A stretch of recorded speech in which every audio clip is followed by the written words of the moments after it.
Sigmund Freud. And I know it would be of great interest to many of us to hear a little bit about how you happened to hear of Dr. Freud and how you happened to become involved with some of his work and ideas.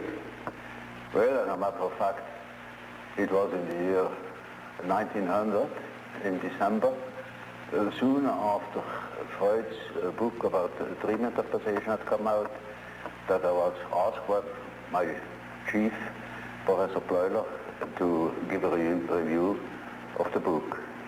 I studied the book very attentively, and I didn't understand many things in it, which weren't clear at all to me.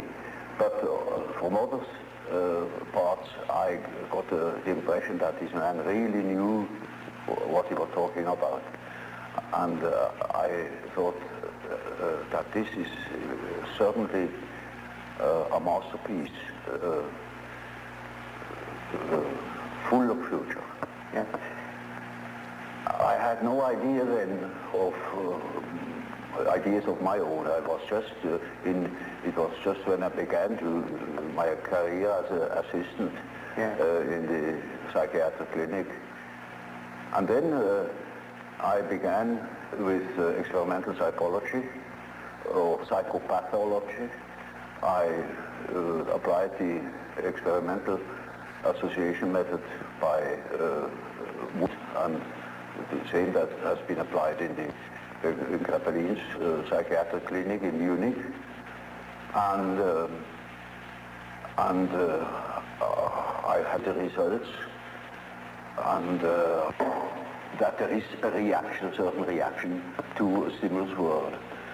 That is more or less uninteresting. But the interesting thing is why people could not react to certain stimulus worlds, or in an entirely inadequate way.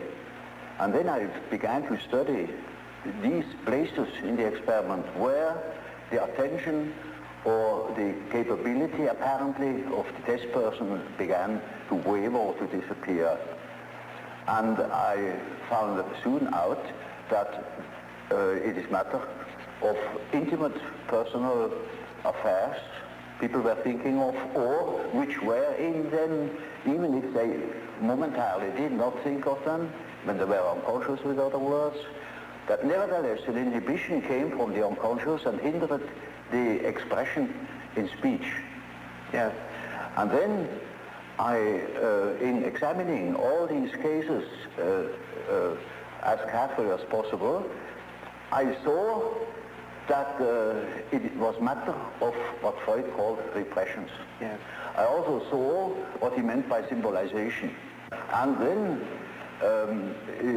I wrote a book about the psychology of dementia precox, it was called, now schizophrenia. Yes. And I sent the book to Freud and wrote to him about my association experiments and how they confirmed his theory thus far. Yes. And that is how it began, my friendship with Freud began. Yes.